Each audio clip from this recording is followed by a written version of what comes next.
prečo chcete kandidovať, aká je vaša motivácia. Pán Becik, vy ste uviedli, že chcete ukončiť stagnáciu Nitrianskeho kraja. Naozaj máte pocit, že stagnuje? Ďakujem pekne za slovo, pán moderátor, milé kolegyne, kolegovia, milí televízni diváci. Poznáte ma, viete, aký som. Za ostatné týždne a mesiace chodím veľmi intenzívne po našom kraji.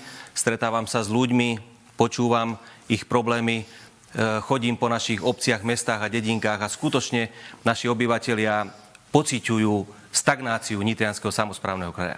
Nitriansky samosprávny kraj nemá žiadnu víziu, nemá žiadne smerovanie a skutočne je to len o tom, že sa len kotúlame z nejakého kopca a nejakou odstredivou silou dnes funguje. Ma to veľmi mrzí a tu by som chcel urobiť aj bodku.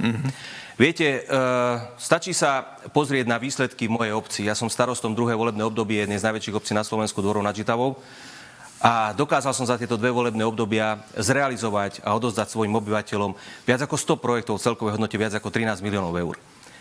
A toto si zaslúži každá jedna samospráva v našom Nitrianskom kraji. Všetkých 356 obcí si zaslúži takúto pozornosť Nitrianskeho a pomoc Nitrianskeho samosprávneho kraja. Dnes to tak nefunguje.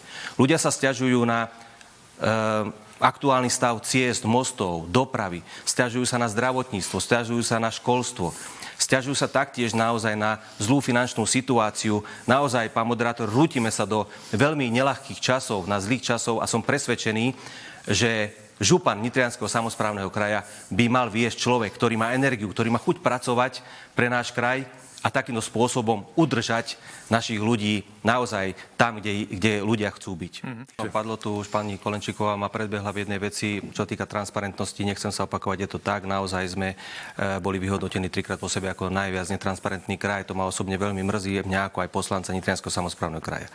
Osobne ma veľmi mrzí, že sa tu dnes ideme chváliť nejakým šetrením. Šetriť sa dá a šetriť sa má, ale nie na občanov v našom kraji. Keď chcem šetriť, tak nech sa šetrí tam, kde sa šetriť musí. Nitriansky samosprávny kraj nie je súkromná spoločnosť. Je to organizácia, ktorá je platená z daní všetkých daňových poplatníkov Nitrianskeho samosprávneho kraja. A keď sa dnes niekto ide píšiť s tým, že mám na účte na rezervnom fonde nejaké milióny eur, tak treba si uvedomiť, že minulý rok tieto peniaze mali absolútne inú hodnotu, ako majú dnes pri 14% inflácii. Ja to z tohto miesta môžem povedať, že takýmto spôsobom a nezodpovedným prístupom obral kraj nitrianskych obyvateľov, respektíve obyvateľov Nitrianskeho kraja o milióny eur. Čo si myslíte, že ľudí v Nitrianskom samosprávnom kraji najviac trápi? Čo by ste začali riešiť ako prvé, keby ste sa stali županom? Pán Becik, čo podľa vás najviac trápi ľudí v Nitrianskom samosprávnom kraji? U mňa alfa omega je fungovanie, rozvoj vidieka, rozvoj obcí, rozvoj miest.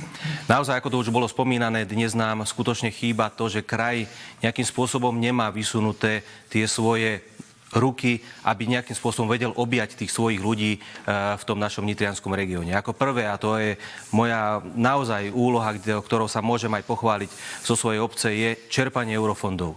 Čerpanie eurofondov a takýmto spôsobom aj pomoc a výzvy zo strany samosprávam, našim podnikateľom, našim samosprávam. Zriadím v každom okresnom meste jednu kamennú kanceláriu, kde bude sedieť naštudovaný odborník, ktorý bude vedieť takýmto spôsobom pomáhať tým miestnym podnikateľom, pomáhať samosprávam, aby sme čerpali tie eurofondy a vyčerpali ich čo najviac. Ja sa môžem naozaj pochváliť, že naša obec, aj keď to má možno trošku menšie, naša obec čerpala prostriedky z Európskej únie za 6 rokov v objeme skoro 2000 eur na jedného obyvateľa. Pre porovnanie, keď si zoberiem napríklad Zlaté Moravce 171, alebo napríklad, čo ja viem, Štúrovo 79, naša obec 1974 je presné číslo.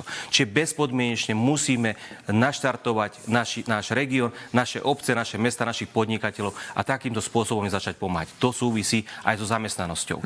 Určite tu bolo spomínané cesty komunikácie. To aj mne sa ľudia sťažujú, že naozaj dnes tie cesty, komunikácie, mosty, ktoré dnes máme v kraji, máme 2035 kilometrov ciest 2. a 3. triedy, máme 526 mostov.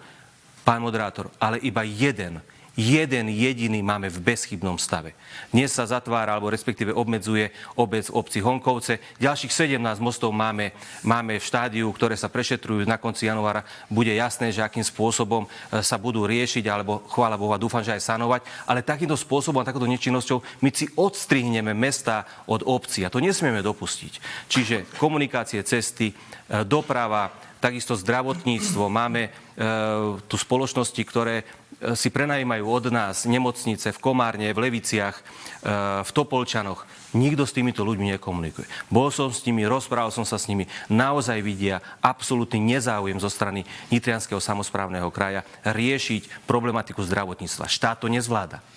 Ale títo ľudia majú chuť, energiu pracovať. A takisto ju musí mať aj Nitrianska župa. Čo by ste robili, keby ste boli na poste župana v tejto oblasti? Nebudem osobný, ale zareagujem, ale nie vôbec osobne, pán predseda. V podstate treba si uvedomiť, že správa, s ktorou ja dnes deklarujem, že len jeden jediný most 526 máme v perfektnom stave, je správa Nitrianskeho samosprávneho kraja, ktorú sme dostali na stôl všetci poslanci. To je alfa omega. Dnes tu rozpráva pán podpredseda, pán predseda o tom, koľko kilometrov ciest sa urobilo. Ale ako sa urobilo? Akým spôsobom sa dnes rekonštruujú tieto cesty? Viete, rozprávať pred voľbami o asfalte, to mi príde také úsmevné. To je ako keby som si ja mal zatlieskať bankomatu, že mi vydal vlastné peniaze. Viete, to je automatika. To, čo sa nemá robiť teraz pred voľbami. Kontinuita prác musí byť na dennom poriadku a počas celého volebného obdobia. Viete, mrzí ma, že urobí sa komunikácia, urobia sa cesty, urobí sa asfalt, ale naozaj po pár rokoch sa tento asfalt musí meniť. Máme zlé podložia. A tu by som sa inšpiroval Žilinskou župou alebo inými župmi, ktorí skutočne investujú viac a takýmto spôsobom to majú krásne urobené. Investujú do toho podložia, stojí to viac peňazí, ale je to vyslovene naozaj na desiatky rokov urobené. Ešte jedna vec. Na tieto účely treba vyslovene tlačiť a byť súčinný s eurofondami, s výzvami. Jednoducho takouto formou to vieme zachrániť. Nie z vlastných zdrojov. Vlastné zdroje použijeme radšej na iný účel, ale ísť takouto formou, používať eurofondy, využívať ich na plnej miere, ako sa len dá, alebo plnej miere, ako sa len dá. A ešte by som možno podotkol na záver, že vedel by som si predstaviť mať vlastnú čatu, mať vlastných odborníkov, mať vlastných majstrov, mať vlastných zamestnancov, jeden finišer, nejaké valce a jednoducho takouto vlastnou cestou si to riešiť a tým majú šetriť. Poďme na zdravotníctvo. To tiež spadá do kompetencií samosprávnych krajov. Pokiaľ viem, Nitriansky samosprávny kraj už nemá vlastne pod sebou žiadnu nemocnicu, ale za to má množstvo iných zdravotníckych zariadení. Čo sa dá v tomto smere zlepšiť podľa vás? Majitelia týchto spoločností a manažment týchto zdravotníckych zariadení, konkrétne nemocníc, sú pripravení. Oni majú projekty. Sú pripravení dnes reagovať. Oni mi jasne povedali, že ak im Nitriansky samosprávny kraj vyčlení v existujúcich stredných školách triedy, kde by vedeli aj duálne vzdelávať, lebo v podstate zoberme si, že Komárno, Levica, to je Levice sú aj maďarské hovoriaci ľudia, takže by vedeli oni zainvestovať alebo respektíve spolupodieľať sa aj na výučbe týchto zdravotných sestier. Preto hovorím o zdravotných sestrách, lebo dnes tieto spoločnosti nemajú absolútne problém s doktormi. Chvala Pánu Bohu, nemajú problém s doktormi. Majú problém s personálom, so zdravotným personálom, majú aj koncepciu, ako ísť na to, len sami hovoria, že ich kraj nepočúva. Takže nie do budúcna, ani nie neviem o koľko rokov. Dá sa povedať, že oni sú pripravení konať hneď. Len na to treba, aby bola súhra, energia, chuť niečo pre náš kraj robiť. Naozaj treba si uvedomiť, že Nitriansky kraj je mekou slovenského poľnohospodárstva a dnes jednosmerné orientovanie priemyslu môže dôjsť až do takého štádia, že tí mladí ľudia, ktorí sú nezamestnaní po rôznych závodoch, môžu prísť aj o prácu. Ja som presvedčený, že musíme my ísť koncepčne do toho. Musíme sa nastaviť na 5 až 10 rokov dopredu. To znamená, že musíme mať spätnú väzbu od podnikateľov, akým spôsobom, akým smerom sa chcú orientovať, kde chcú ísť, kam chcú rozťahovať svoje chápadla a takýmto spôsobom aj nastavovať systém stredného školstva v našich školských zariadeniach, ktoré sú pod gestiou Nitrianskeho samosprávneho kraja.